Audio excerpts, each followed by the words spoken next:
Сәлеметсіздер ме, құрметті YouTube сүйер көрермендер. Бүгін біз каналымызда қазақ актері Берік Айтжанов туралы мағлұмат беретін боламын.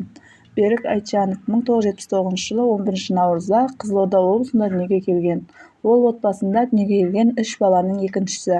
Ол 3 жасында ата-анасы Алматы облысының Іле ауданына қоныс аударып, болашақ актердің балалық шағы мен жастық шағы сонда өтті. Беріктің отбасында тек әжесі ғана халық әндерін шырқағандықтан кәсіби өнерпаздар болмаған деп айта аламыз. Әкем ұзақ уақыт құқық қорғау органдарында қызмет етті.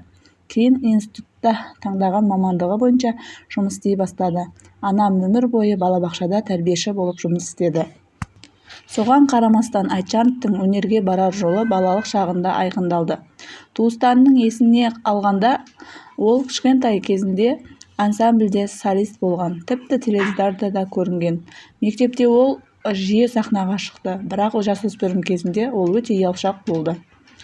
Дегенмен кешегі түлек Темірбек Жүргенов атындағы Қазақ ұлттық өнер академиясының музыка факультетіне түсуге белсене кірісті. Бірақ оған дейін кәсіптік училищеге де қабылданбағандықтан кез келген жұмысқа тұруға тура келді. Ал әскери қызметке ол салмағының аздығынан жарамсыз болды.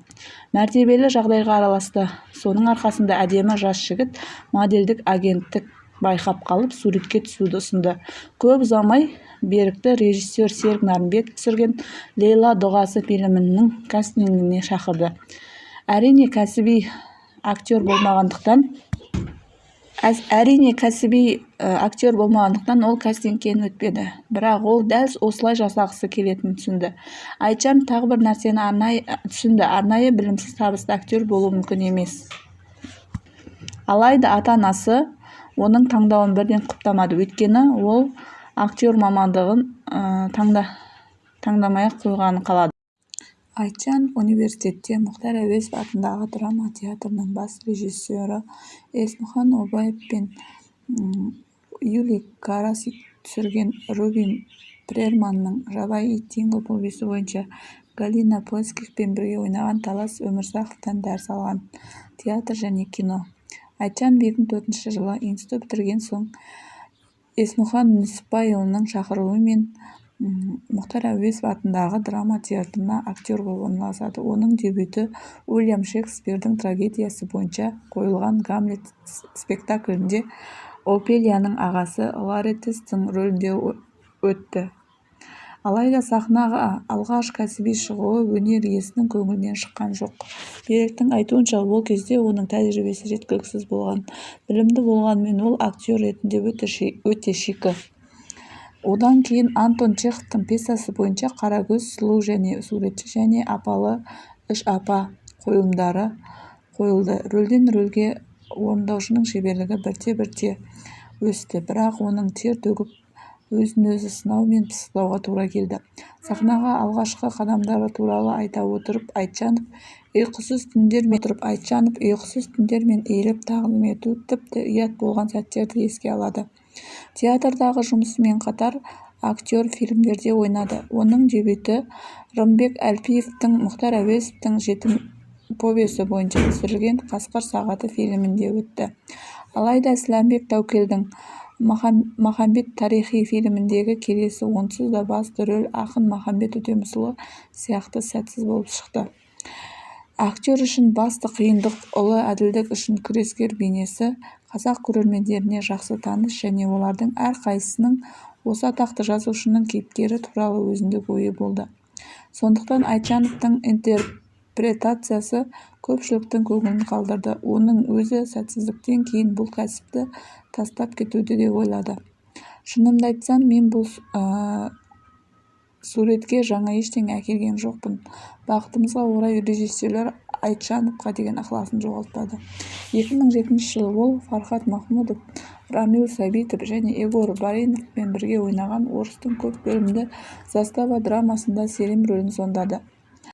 Суретшінің фильмографиясындағы келесі көрнекті жоба оған отанындағы алғашқы танымалдық әкелген Ағайындылар криминалдық телехикаясы болды.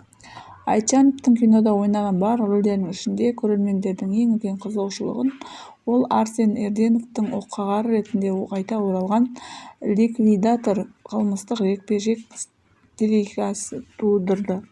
Қазақстандық суретшінің кейінгі шығармашылық жолы сәтті дамыды. Басты рөлдерге үнемі шақырылып, өзі шығармашылық шеңберін кеңейтті.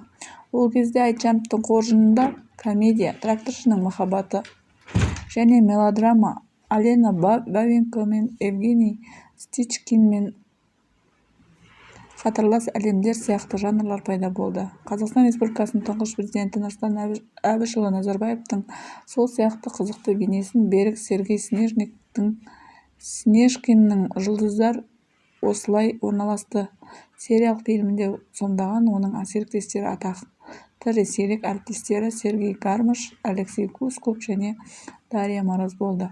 2019 жылы орындаушы Ахан Сатаевтың «Томирис» тарихи фильміне түсіп, Әділ Ахметов пен Еркебұлан Дайыровпен бірге сахнаға шықты. Бұл картина түрік киногерлері түсіріп, 2 жылдан кейін жарыққа шыққан «Аңыз» тарихи сериалынан айырмашылығы көрерменге сәттілік әкелмеді.